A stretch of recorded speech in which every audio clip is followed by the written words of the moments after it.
Welcome back to Generals and Napoleon, episode 98, Admiral Hood of the British Navy. Before we begin, I'd like to give a special shout out and thank you to our Patreon supporters. We could not produce this podcast day in and day out without your help. If you'd like to support this podcast monetarily and see our ad-free bonus content, please go to patreon.com/generalsandnapoleon. If you'd like to support our podcast in other ways, please go to YouTube, find our page, and hit the subscribe button. As always, we appreciate your support. Now, on with the show.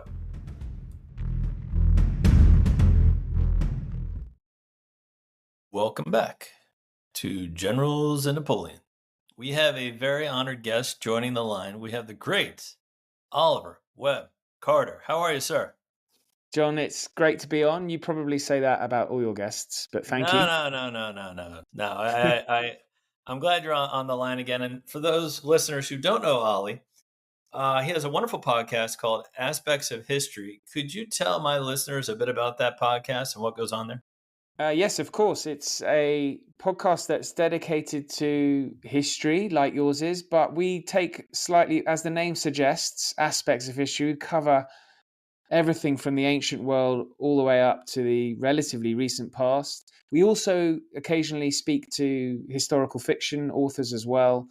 But really, it's a podcast that's built around authors of books. So if they've got a book coming out or there's a book that interests me, I'll get them on the pod and we'll have a chat about it. So we've talked about all sorts of different subjects really recently. We also have a bit of a film club. We have a film club where we do once a month. We talk about a historical film. So we've done one on the Mutiny on the Bounty, about the film The Bounty with Mel Gibson, actually, which we'll maybe talking about later. And you did one on the new Napoleon film, I saw.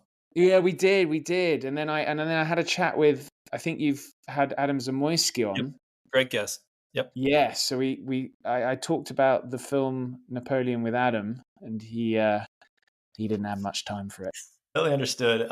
If you want to see aspects of history of the podcast, you can go to Spotify. It's on YouTube as well, and anywhere else podcasts are heard, correct? That's right. Everywhere, hopefully.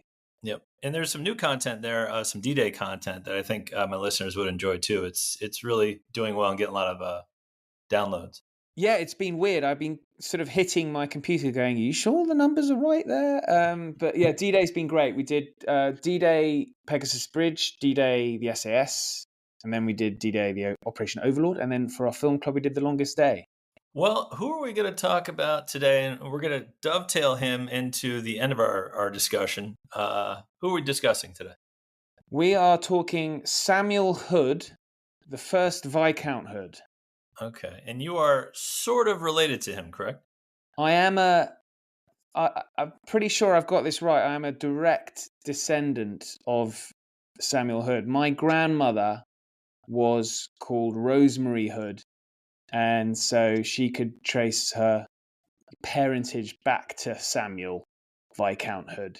And I checked with my dad, who's probably many of your listeners have relatives who are obsessed with Ancestry.com, and he's confirmed it. So that's about as official as it can get, I think, John. Yeah, that sounds good. And we'll kind of dive in from there. We'll follow the timeline backwards here. He was born in Somerset County in England, 1724. What do we know of his early life? Well, it's quite interesting because I know you are going to likely ask about Horatio Nelson later on in the conversation. Nelson is similar to Samuel Hood. His father was a vicar. And so Samuel Hood, and I should also highlight that it can get very confusing talking about hoods and admirals, because there were 4 hoods, all similar age, who all joined the Royal Navy. Samuel Hood and his younger brother Alexander Hood both became admirals. They both also, to confuse biographers, died in the same year. And so died within 2 years of each other. And then he also had a cousin called Samuel Hood. So Samuel's cousin Samuel became an admiral also, and then he had another cousin called Alexander, same name as his own brother, who died as a captain in battle. So there are lots of Hoods, and it's quite it can be quite confusing. There aren't any contemporary biographies of Hood himself, and he was a significant figure. So it's a little bit surprising. There was a book written, I think, in the 50s by a Hood descendant called Dorothy Hood, who wrote a book on the Admiral's Hood. And I know he has an excellent naval career, but maybe like you said, with Nelson and Sidney Smith and some of the other, there's so many naval officers at this time that are really great. Maybe he kind of gets, white noise a bit. I think that's certainly true. I wonder also if it is something as silly as there's so many Hoods, people just get a bit confused. But he is the most prominent Hood. Okay. He's a little bit of an older generation than Nelson and Sidney Smith, of course, both of whom Nelson serves briefly under Hood, as does Sidney Smith, Mm-hmm. but he doesn't come from a traditional naval background. He is the first really to join the Royal Navy, and it is he who begins this sort of great dynasty of naval officers who go all the way down into the First World War with Admiral Hood, who fought at Jutland. Right. So it's him and his brother were from Somerset, not a particularly seafaring county, and their father didn't really want them to join the Navy. I think a sibling had drowned. That might have been the reason for it. But he joined the Royal Navy on the urging of a family friend, and Yeah. He joined quite late. Right. Yeah, he joins in 1741. What do we know of his first postings and assignments? In the 7 Years' War, which begins in 1756, and that's the most significant. That's the most significant conflict, probably of the 18th century. Mm-hmm. It lasted till 1763, and this is where Hood begins to. He fights much of the 7 Years' War around the English Channel and the North Sea. He does go out to the across the Atlantic, but really it's around the English Channel, which around then, I mean, it's still today. It's just sort of very bad weather and very busy shipping lane. And so it was a key part of the naval war in support of the British allies on the continent under Frederick the Great, and so that's where he really sort of cuts his teeth as a naval officer. Okay. So he kind of works his way up, and in July 1756, he's promoted to captain. So basically, it takes him 15 years to kind of move up the ranks. Is this considered fast, slow, or normal in the Royal Navy at this time? Because I'm used to talking about like generals in Napoleon, where like Marshal Lannes was elected lieutenant his first day on the job. French Revolutionary generals are going from captain to brigade general like in a week. So I'm used to very fast promotions. Is this normal for the Royal Navy? Does it take 15 years to become a captain? How is he moving through the ranks? It's pretty normal, actually. Okay. I mean, the figure who looms over all this conversation really is Nelson, who's a bit of a freak when it comes to swift promotions. I mean, Nelson, he's dead at the age of 47, Right. and by then he's been promoted to admiral. So much of the Royal Navy, it's when comparing it to France, and particularly the France of Napoleon, where the norms of promotion, that probably even under the Bourbons prior to the revolution, would have been a little bit more formal. That's certainly the case in the Royal Navy. And so, yeah, I think 15, 16 years until he becomes captain is pretty standard, actually. Okay. Well, you mentioned the 7 Years' War, which many consider the First World War. Does he performs pretty well, right? Like people are noticing like this is a natural leader. This guy, he knows what he's doing. He does well in the 7 Years' Yeah, he War. does. I mean, you're right. So it's me mentioned as the first. Well, I think that was Winston Churchill actually described it as the First World War. So you have, and I studied this at school. This is quite unusually actually. The 7 Years' War covered vast distances and all the continents. I think the only continent that wasn't involved was Antarctica.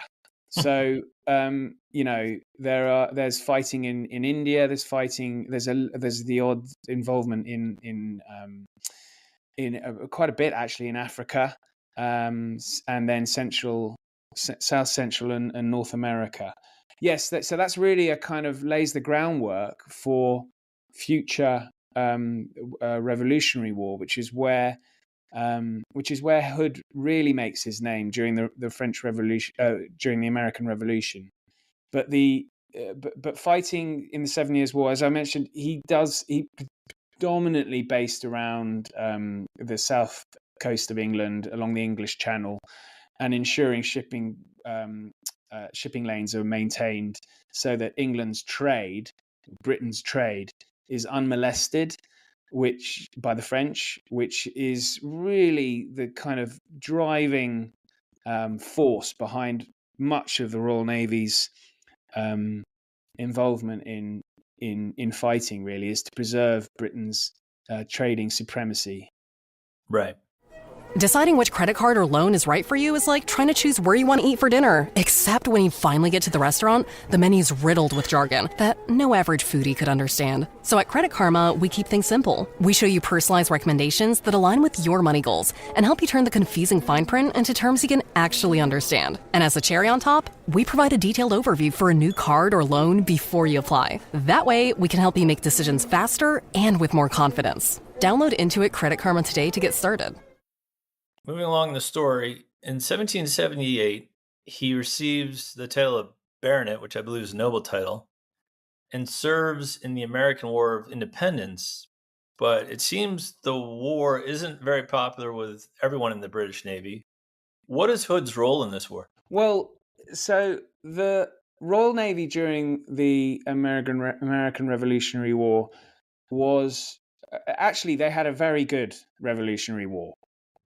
Until the end. Yeah. Even one could argue to the end. As you're probably aware, the Americans didn't really have a navy to speak of. They had a number of privateers who could sort of annoy the Royal Navy by maybe occasionally disrupting some trade. But once a sort of frigate from the Royal Navy appeared, then the privateers would disappear, and there wasn't really much they could do about it. And so up until the French involvement in the American Revolution, which takes place in 1778 with the alliance between the newly declared 13 colonies and the French, who at the time are still, this is pre-revolution, so we're under the French, the Bourbon dynasty.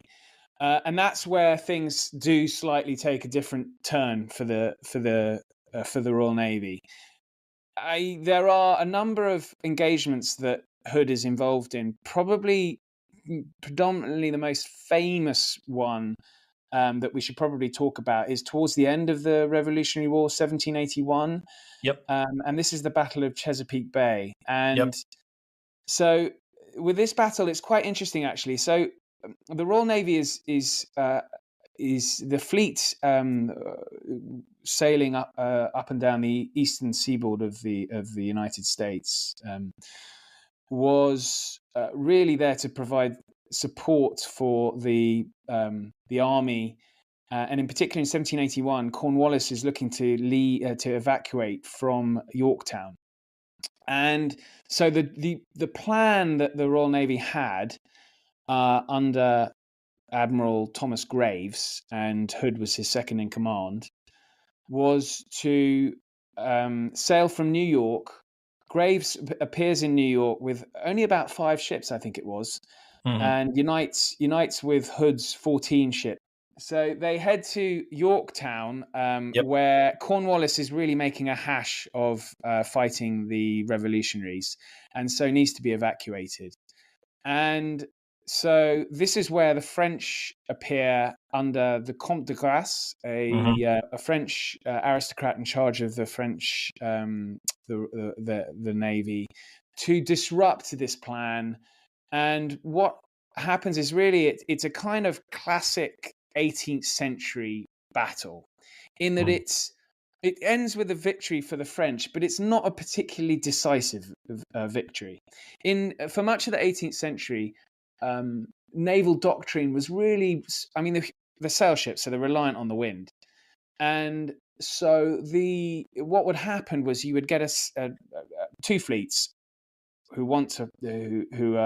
fight each other, reliant on wind, hope to sail adjacent to each other and fire their cannon until one side basically breaks off because they don't want to lose any ships. Each ship is worth, I think, in today's money, I mean, similar to an aircraft carrier in the US Navy now, they're hugely expensive. Right, and they would usually fight to draws. Very rarely were there Battle of the Niles or Trafalgars where it was like a landslide victory. Most of them were draws. Well, this is where Hood becomes quite interesting because, and the battle that we're going to talk about after Chesapeake is where he, and it really is Hood's plan, is to break the line. And for those listeners who are familiar with Nelson and in particular Trafalgar, Nelson's brilliance, and he does it with two lines of ships as they break the French and Spanish lines at Trafalgar, and really that was a revolutionary. It was a real step forward in naval tactics.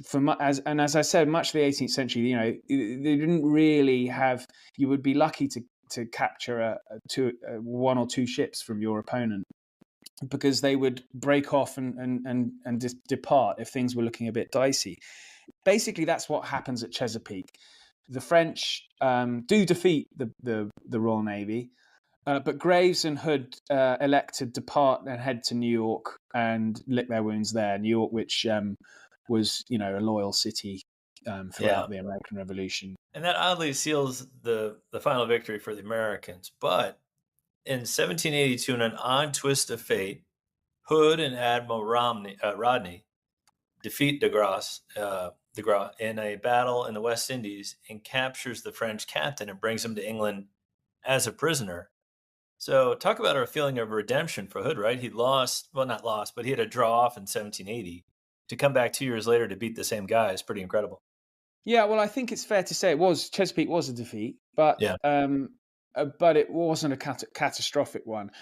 For much of the American Revolutionary War was really an excuse for the French to cause the British Empire problems, and there's no real great love for the ideals of the French Revolution. The French monarchy was in charge, so you know.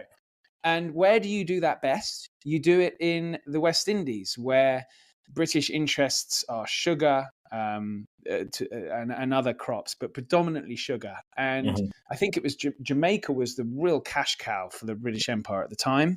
Yep. Assisted with slavery, you had huge amounts of sugar being shipped back to fuel this new craze in Britain, which was for tea. And coffee and to put sugar in these drinks where everyone was going crazy for them, and it was providing vast sums for His Majesty's treasury. Now so the French head there to disrupt British trade, and so obviously the Americans don't have any interests in the West Indies at the time.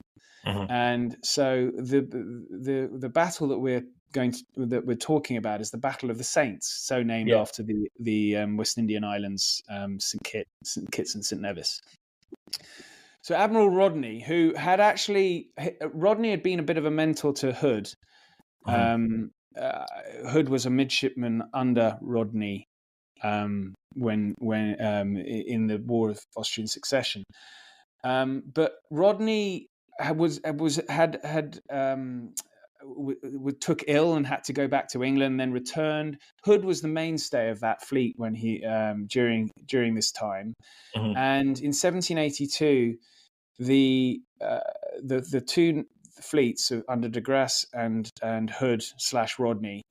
Hood then breaks the French line with this brilliant maneuver, which he later sort of creates a flag signal for, which is then issued and becomes part of orders run up by flag in the Royal Navy. And at that time, you had to signal through flags rather than any other way.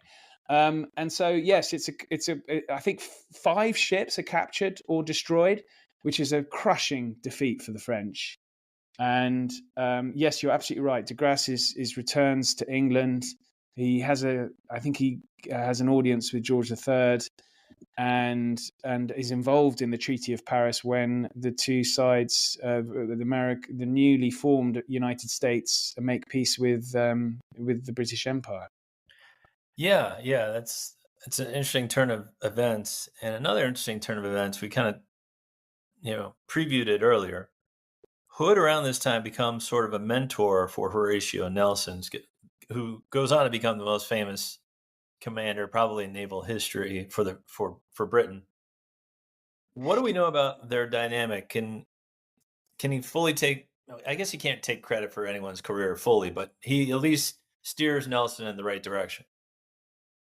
He does. I think there's a quote that is often mentioned here that Nelson gives. Hood was the best officer, take him all together, that England has to boast of. So that does, imply some kind of affection there, but I'm not sure. It's difficult to find much more evidence of sort of real kind of mentoring. Other than the fact that I think the real mentor for Nelson was Maurice Suckling, who was his uncle, who rose to become postmaster, controller for the Royal Navy, the purse strings for the Royal Navy. Yeah. So I suspect he was a little bit more of a mentor for Nelson. Hood and Nelson didn't serve together for any great length of time, which is why it's probably less likely. Well, during peacetime after the Revolutionary War, Hood becomes a member of Parliament. And interestingly, he presides over the famous court-martial related to the mutiny on the Bounty, which I know you mentioned one of your podcasts before he came on is on the Mutiny of the Bounty, the movie starring Mel Gibson. Is this true? Does he serve on this court-martial, and what goes on here? He most certainly does. He presides over the court-martial, and Hood is in the film played by Laurence Olivier. Great actor of the age, plays Lord Hood. But they're not prosecuting Bligh or... No. Bligh is at the court-martial to give evidence. There are 10 mutineers who are in the dock, as it were, and they are accused of overthrowing the Bligh and a number of his officers and taking control of HMS Bounty.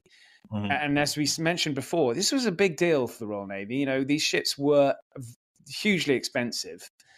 And so the loss of a ship in such circumstances had to be dealt with properly. And I think Hood comes across in the transcripts of the court-martial as he does come across as a sort of slight reactionary. I think he gives a indication before the court-martial proceedings have even begun that he views all the defendants as pretty much guilty, and he doesn't go so far as to put on the black cap before the proceedings begin, but he.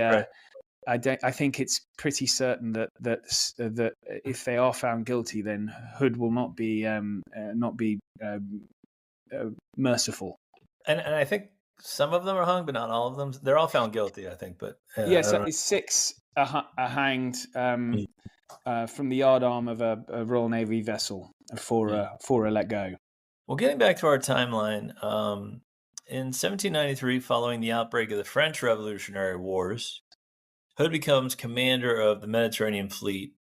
French royalists and anti-revolutionaries open the French port of Toulon to the British Navy, and Hood and the Navy kind of take control of this vital port until a guy named, let me look up his name here, Napoleon Bonaparte shows up. What kind of happens from there? Well, so this is interesting, and your listeners have probably been wondering why the hell is Hood on a podcast Yep. about Napoleon, but now we know, Yep. and it is the Siege of Toulon. But I should just mention, before Hood's appointment as Admiral of the Blue in charge of the fleet in the Mediterranean, he's getting on a bit now. He's in his late 60s, 69. I think he is when he's appointed to the command of the fleet and gets involved in Toulon. Prior to that, he was made commander-in-chief and given a nice posting in Portsmouth. And that was looking like he would settle down and live the life of a retired admiral and probably drink his body weight in port. But he does. I think the problem for the Navy at the time is that there weren't that many admirals of real talent, and this might be actually a failing of Hood's, in that there is. I'm not sure if you're familiar with the naval historian Andrew Lambert, who's very distinguished historian. And he makes the convincing point that the trouble with Hood was that he was a little bit almost contemptuous of junior officers. Wasn't allowing of their failures or mistakes, unlike Nelson, who would allow officers to make mistakes and then learn from their mistakes. Hood wasn't like that, and so it meant that there weren't as many senior naval officers who could really take on a role. Take on the job that the command of the fleet in the Mediterranean needed really. And so yes, he does, but he does show his kind of brilliance at the same time, because admirals in the Royal Navy had been executed for making mistakes in the past. Admiral Byng, who is the most famous example of that, who inspired the quote from Voltaire, his death was pour encourager les autres, to encourage the others. And what Hood does is, when the royalists who invite Hood in to take the city, or at least the French fleet, he says yes immediately. He doesn't check with London. He goes ahead. Now, I don't think there are any other senior admirals, senior naval officers who would have done that, apart from maybe Sidney Smith and then later Nelson. One of the largest ports in France, and definitely along the Mediterranean, with the French fleet sitting there. I mean, how could you pass up that opportunity? I suppose so. Yes, absolutely. And actually, Napoleon, in his own way, takes the city. There's not a lot that Hood can do about that. He's on his ship. Yeah. But he does destroy the French fleet in which, of course, would have been taken by Napoleon and then used probably against England later. So Hood comes out of Toulon really quite well, and particularly when one takes into account his age. Yeah. And it's interesting, like, until Napoleon showed up, the French generals in charge had no idea how to get the British Navy out of there. Like, do we storm the city? How do we force them to leave with their ships? And Napoleon said, well, you don't need to take the city. You just need to take the bluffs kind of overlooking the city and then lob shells onto the ships. Exactly. Hood saw that. Actually, he saw that Napoleon had the high ground. She would have known who Napoleon was at the time, but he would have seen that the writing was on the wall, that Toulon was going to fall, so he may as well act and destroy the French fleet. But it is interesting because Hood, and this is 1793, so we're still in the French Revolution. This is the beginning of the French Revolutionary Wars, pre-Napoleon, the rise of Napoleon. I mean, this starts his rise, but this is a kind of a changing of an era, I think, particularly in the Royal Navy, where Hood is of a different generation. He's from a previous generation. He might have been one of the shining lights of that generation, but I think this is where he fades. Sidney Smith is very prominent in carrying out Hood's orders and very effective. But I think this is where you see a passing of the baton, and he's very much an 18th century admiral, Right. Hood. Well, after assisting with the occupation of Napoleon's home island of Corsica, Hood is recalled after he complains he doesn't have enough ships to defend the Med. Is this accurate, or do you think he was just getting old and didn't want to do this anymore, or what happened there? Well, so Hood by this stage is, I mean, you're right. He's 70 now. But I think that he didn't have any clear orders from the Admiralty. And I think also by putting into writing the fact that he required more more ships, as you rightly point out, that is making a statement that the Admiralty have to either back up or they have to recall him, which is what they did. Right. That way, he can't be accused of failure. Right. And as I mentioned before, that was I think something that was ever present in admirals' minds in this period. I think that it can't be overstated how significant the death. He was court. Admiral Byng was court-martialed for the loss of Majorca, I think it was, and his death sent shockwaves through the Royal Navy. It's hard to be in charge, like kind of like the generals of the French Revolutionary era. Like if you're a French general and you're too zealous and you lose a battle, you're going to get guillotined. But if you're too defensive and you let the armies of your opponents just take over territory, you're also going to get guillotined. So you have to find that middle ground somehow. Yes, I think this is an example of Hood being a little bit canny, actually, and and avoiding a similar fate, which is unlikely because he had built up such a reputation by then. But it meant his reputation, I guess, at least was preserved.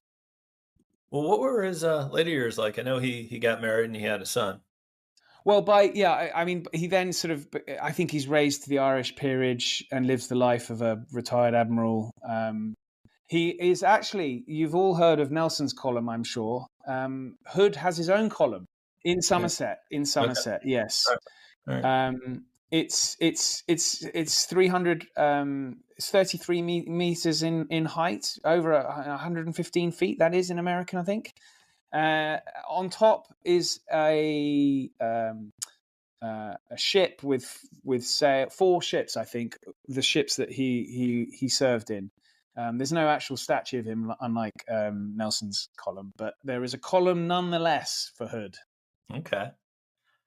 Well, I know he dies, I think in 1816, and I'd like to talk about his legacy, which should also include the Hood battleship in World War II that's named after him.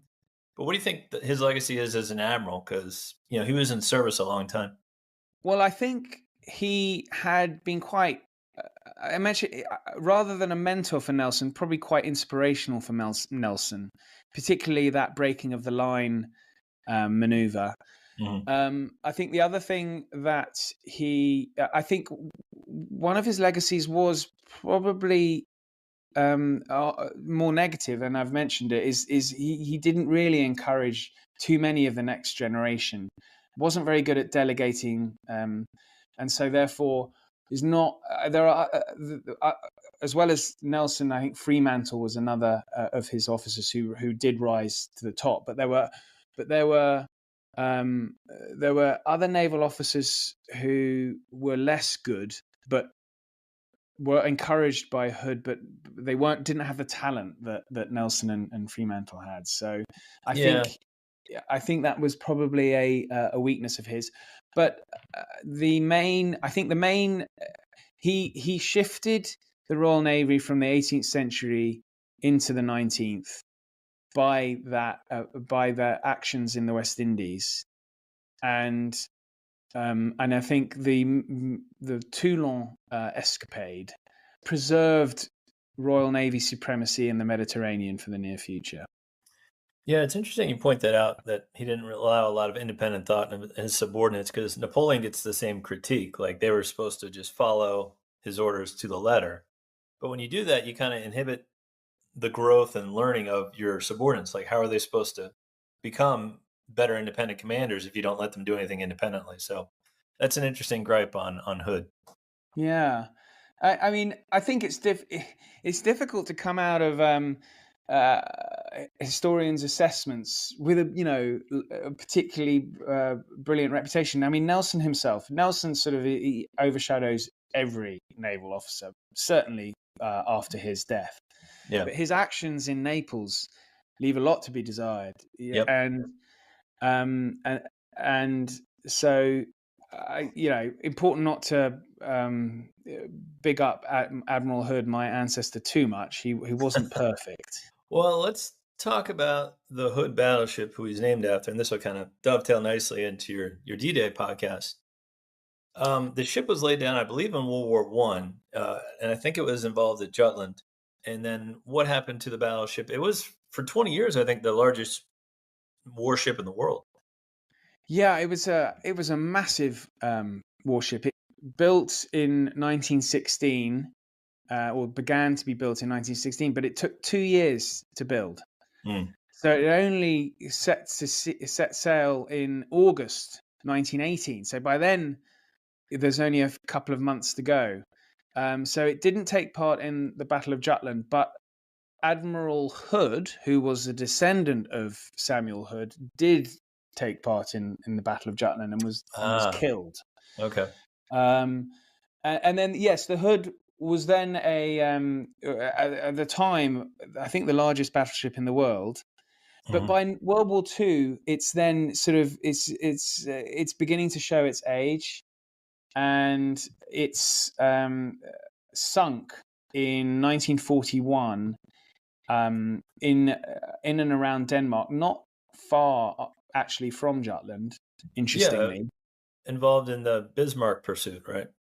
That's right, and it's a direct hit on the magazine that does for the Hood, and it's actually pretty tragic. There are a little over 1,400 men on board. Yeah, and I read it was a big blow to British naval prestige because they thought it was like an unsinkable ship. Well, I think it's more of its reputation rather than its by 1941 whether it was a particularly it was vast. It was a sort of great physical manifestation of the might of the Royal Navy. This is the Royal Navy that, since Trafalgar, had ruled the waves. After Jutland in World War One, the Germans had I mean, there's argument over whether it was a draw or a defeat for Britain, but the German Navy didn't return to sea after Jutland, so one could argue that the Royal Navy won. But yeah, so the Hood is this kind of manifestation of national nautical pride, rather than it being particularly advanced technologically by that stage. And a lot of these ships around the early 20th century had this weakness with the magazine. And this is what happened. And as I mentioned, over 1,400 men were the ship's complement. Only 3 survived. Wow. Yeah, I didn't know that. It's sunk to the bottom. Well, that again comes back to your podcast. If you'd like to learn more about D-Day or any aspects of history, Ollie has a podcast related to that. So please check that out. And yeah, that was a good overview of Samuel Hood. I appreciate your time, Ollie. Really good stuff. You can find Ollie anywhere podcasts are heard, and we're happy to have him on the show. Thank you, John. It's been a great pleasure talking about Samuel Hood. He doesn't get the attention that maybe he deserves. I agree.